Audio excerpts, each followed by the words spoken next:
Hill is now recognized for her report. Thank you, Mr. Chairman. Good morning, Mr. Chairman and members of the Joint Committee.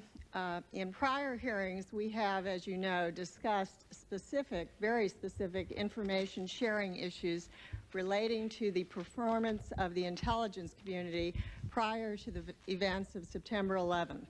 Today, I will discuss what our review has to date uncovered regarding more systemic aspects of information sharing between the agencies of the intelligence community and between those agencies and other federal, state, and local entities. Before addressing the issue of information sharing, however, I would like to first summarize our review of what we have found the non-intelligence community agencies knew about the hijackers. In short, we have not found any evidence that non-intelligence community agencies had any information prior to September 11th that the 19 individuals who took part in the attacks had terrorist ties.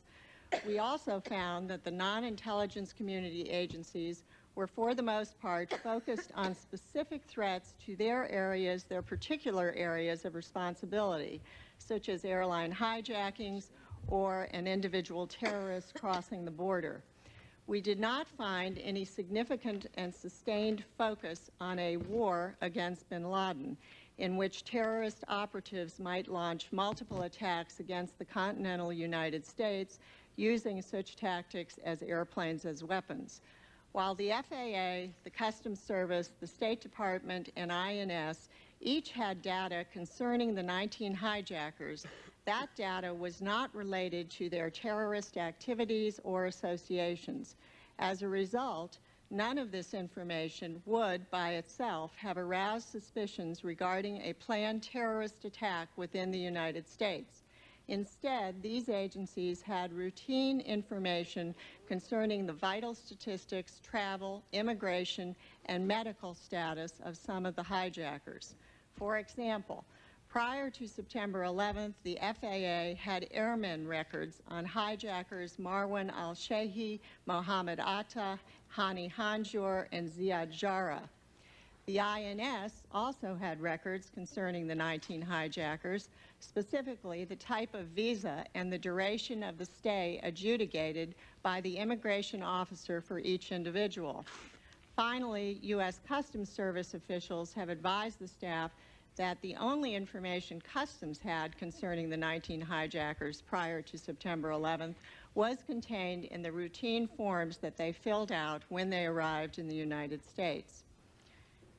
Moving on to the general topic of information sharing, during the course of our interviews, intelligence and non-intelligence personnel alike complained that a range of political, cultural, jurisdictional, legal, and bureaucratic issues are ever-present hurdles to information sharing. Prior to the passage of the USA Patriot Act, many suggested that law enforcement information was not adequately shared with the intelligence community. The reverse was also apparently true, despite amendments to the National Security Act in the 1990s, which were designed to make clear that foreign intelligence could be collected for and shared with U.S. law enforcement agencies. We were told that not all threat information in possession of the intelligence community or law enforcement agencies is necessarily shared with agencies that need it the most in order to counter the threats. For example, the FAA was not provided a copy of the FBI's Phoenix Memorandum prior to September 11, 2001, and still did not have a copy 2 weeks after the matter had become public in early 2002. In another example, the CIA did not provide this Department of State with large numbers of intelligence reports that included the names of terrorist suspects until shortly after September 11, 2001. The reasons for this reluctance to share range from a legitimate concern about the protection of intelligence sources and methods to a lack of understanding of the functions of other agencies. The vast majority of the information related to the hijackers or to threats posed by aircraft came to the non-intelligence community agencies from the CIA, the National Security Agency, and the FBI. According to officials from the Departments of Transportation, State, Energy, Defense, and Treasury, unless information in the possession of the CIA, NSA, and the FBI is shared on a timely basis, they are unable to include dangerous individuals on various watch lists to either deny them entry into the United States or apprehend suspected terrorists while in the United States. The State Department, the Immigration and Naturalization Service, and the U.S. Customs Service all maintain watch lists of named individuals.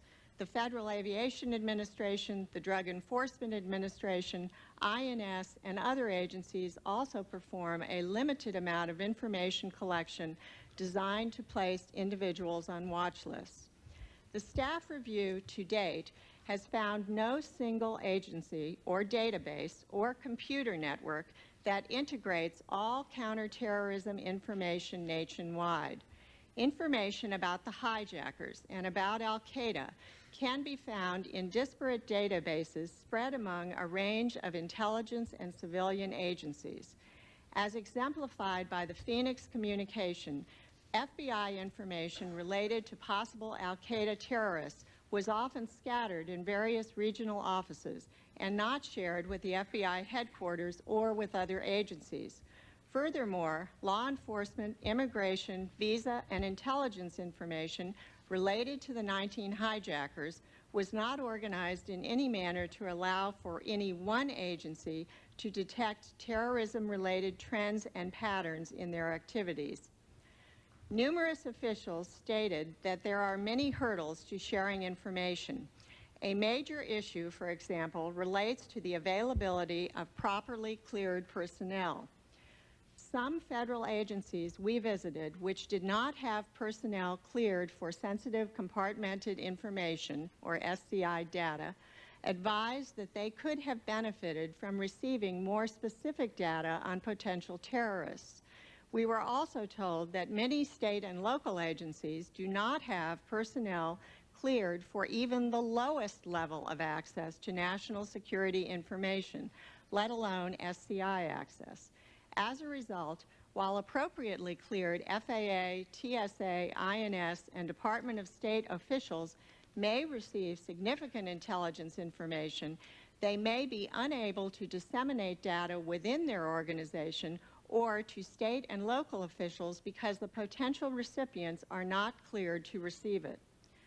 Another difficulty mentioned repeatedly is the originator control, or ORCON caveat. Agencies that generate intelligence impose this caveat when disseminating raw and finished intelligence to prohibit further dissemination without their approval. Thus, an agency may receive very important information that could be of use to a third agency that is not a recipient, but may be unable to share it because of the caveat. Although this matter can be resolved through agreed-upon procedures, the process can be lengthy and cumbersome and may not meet the near real-time lines often required to track and apprehend terrorist suspects. We were told that because information sharing is inconsistent and haphazard, agencies have tried various means available to them to circumvent the hurdles. These include signed memorandum of agreements with other agencies, the use of detailed employees to other intelligence and law enforcement agencies, participation in joint task forces, and attempts to design and field common databases. I want to, at this point, just briefly go through what a number of different agencies told us during our staff discussions with them. And I'll start with the FAA and the Transportation Security Administration. Following the hijacking of a TWA aircraft in the Middle East in the mid-1980s, the FAA established a small office, which is now a part of the Transportation Security Administration, to review the incoming intelligence regarding threats to aviation. The intelligence is translated into information circulars, emergency amendments, and security directives for the aviation industry. The circulars and directives are issued to domestic and foreign airlines and to the airports to advise them of current and potential terrorist threats. They are also provided to the intelligence community and law enforcement agencies. Prior to September 11th, the FAA had issued a number of circulars and directives as a direct result of intelligence received from the intelligence community regarding extremist Islamic groups. These FAA publications advise the airlines of the methods that might be used by such groups to hijack an airplane or to plant explosives in airplanes. None, however, has been found that discussed crashing planes into buildings. The intelligence community is required by law to provide the Department of Transportation with intelligence concerning international terrorism. As a result, the Department receives intelligence from the CIA, the Department of State, the FBI, the NSA, and DIA. However, transportation officials advise the staff that they do not believe that they receive all the available intelligence that is needed to perform their mission. In their view, the agencies that collect the information make decisions on what is relevant for and what should be shared with the Department of Transportation. The issue reportedly is one of context and depth of understanding.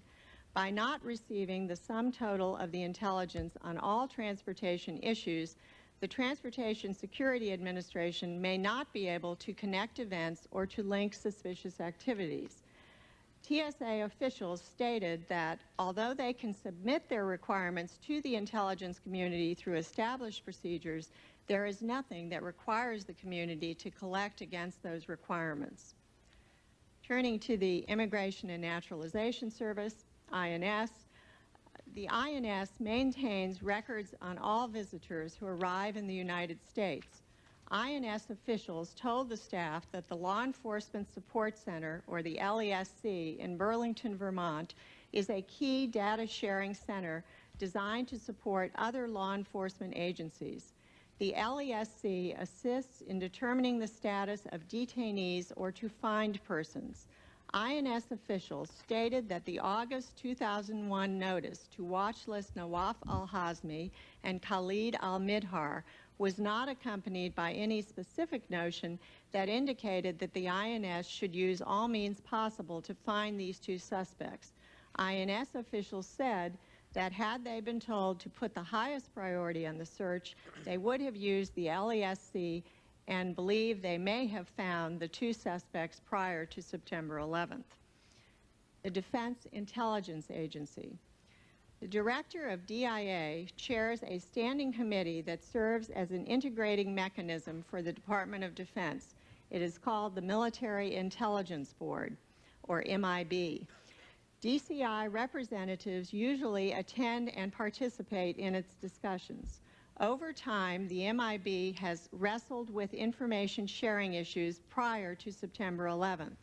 According to DIA representatives, information sharing issues such as restrictive caveats, handling of information in virtual and collaborative workspaces, limited distribution to senior officials only, and support to Homeland Defense have been discussed by the MIB since at least the mid-1990s.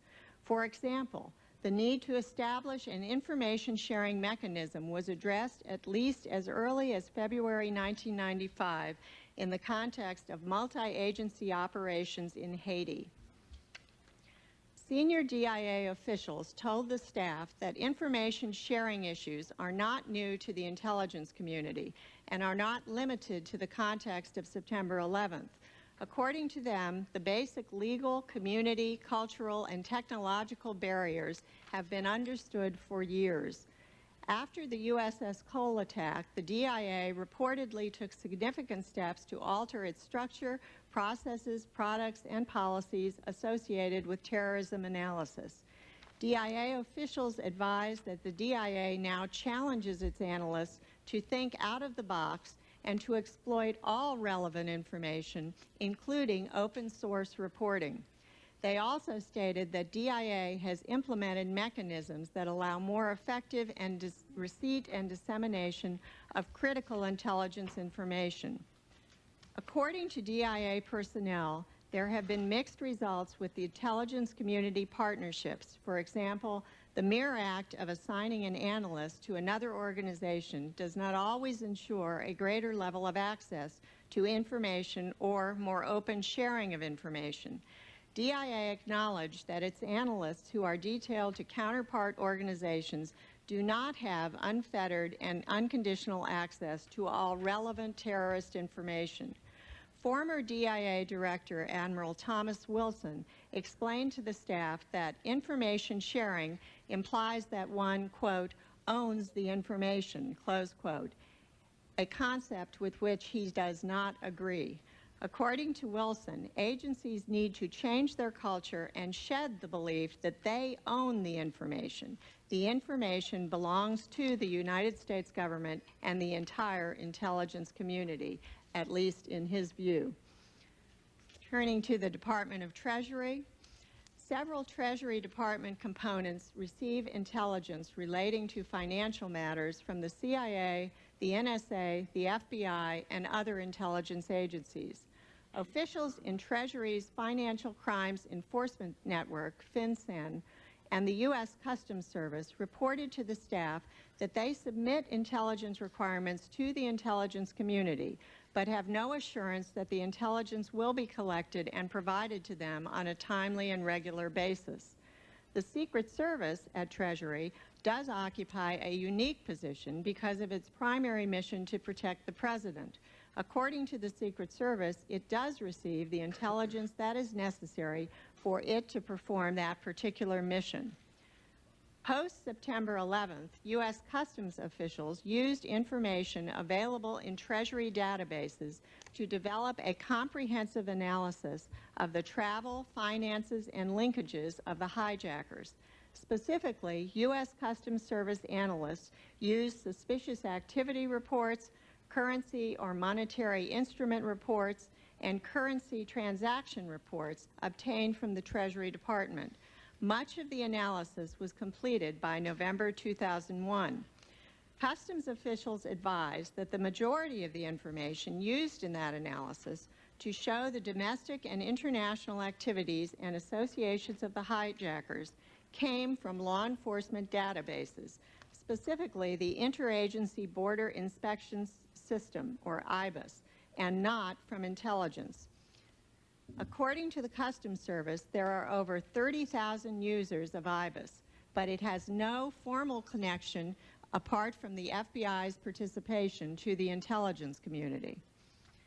Turning to the Department of State, State Department officials advised the staff that at least 1,500 CIA Central Intelligence reports containing terrorist names were not provided to the tip-off watch listing program until after September 11, 2001. After an analysis of those CIRs was completed, the names of approximately 150 suspected terrorists were identified, and 58 new suspected terrorist names were added to the tip-off watch list. State Department officials advised that they have had continuing difficulty obtaining data for watch listing purposes from the National Crime Information Center's Interstate Identification Index that is managed by the FBI. The events of September 11, 2001 have led to an almost universal acknowledgement in the U.S. government of the need for consolidating and streamlining collection, analysis, and dissemination of information concerning threats to the United States and its interests. According to the President's National Strategy for Homeland Security, the intelligence contributes to every aspect of Homeland Security and is a vital foundation for the Homeland Security effort. The strategy recognizes that U.S. information technology is the most advanced in the world, but that our information systems have not adequately supported the Homeland Security mission. According to the strategy, the U.S. government spends about $50 billion per year on information technology, but the systems purchased are not compatible between the agencies of the federal government or with state and local entities. The strategy acknowledges that legal and cultural barriers often prevent agencies from exchanging and integrating intelligence and other information. In response to these problems, the strategy first calls for integrating information sharing across the federal government through the Critical Infrastructure Assurance Office. The strategy also calls for integrating information sharing across state and local governments, private industry, and among the U.S. citizenry. Using modern information technology, more information is to be shared among various databases. Finally, the strategy calls for the adoption of standards for information that is in electronic form and is relevant to Homeland Security. According to the strategy, terrorist-related information from the databases of all government agencies with responsibilities for Homeland Security is to be integrated. The Department of Justice, the FBI, and other federal agencies, as well as numerous state and local law enforcement agencies, will then be able to use data mining tools to apply this information to the Homeland Security mission. In recent years, a number of commissions established by the Congress have also reported on the ability of the United States to respond to terrorist events and have recommended that steps be taken to encourage closer cooperation between the intelligence and law enforcement communities. One of the mechanisms established by Congress, the Advisory Panel to Assess Domestic Response Capabilities for Terrorism Involving Weapons of Mass Destruction, looked very closely at the issues relating to the sharing of counterterrorism intelligence with state and local officials. The Advisory Panel was established in 1999 and was chaired by then Governor James Gilmore of Virginia, who will be appearing as a witness here this morning. The Advisory Panel issued 3 reports in 1999, 2000, and 2001. In its first report, the panel reported that state and local officials had expressed a need for more intelligence and for better information sharing among entities at all levels regarding potential terrorist threats. The report stated that while the panel was acutely aware of the need to protect classified national security information and the sources and methods by which it may have been obtained, it believed more could be done to provide timely information up, down, and laterally at all levels of government to those who need the information to provide effective deterrence, interdiction, protection, and response to potential threats.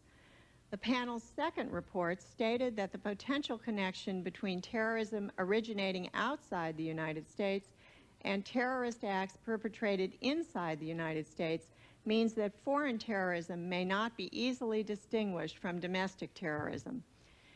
In its third and final report, the panel described the results of a survey it had commissioned that substantiated the view that state and local entities are in need of threat assessments and better intelligence concerning potential terrorist activities. The premise of the panel throughout its work has been that all terrorist incidents are local, or at least will begin that way. The panel recommended that a federal office for combating terrorism be established. Combating terrorism establish a system for providing clearances to state and local officials, and that the FBI implement an analytic concept similar to the CIA's reports officers to do a better job of tracking and analyzing terrorism indicators and warnings. Finally, the General Accounting Office has also completed a number of reports for Congress that focus on combating terrorism, information sharing, and Homeland Security. In addition, GAO's written statement for the record for today's hearing emphasizes the need for a commitment by the leadership of the FBI, CIA, and other agencies to transform the law enforcement and intelligence communities and achieve the most effective information sharing possible to combat terrorism.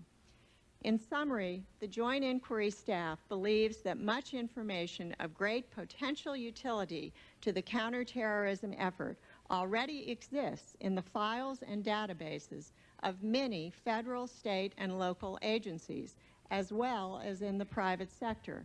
However, that information is not always shared or made available in timely and effective ways to those who are in a position to act upon it, add it to their analysis, and use it to better accomplish their individual missions. Our review has found problems in maximizing the flow of relevant information, both within the intelligence community as well as to and from those outside the community. The reasons for these information disconnects can be, depending on the case, cultural, organizational, human, or technological. Comprehensive solutions, while perhaps difficult and costly, must be developed and implemented if we are to maximize our potential for success in the war against terrorism. Mr. Chairman, that concludes my statement.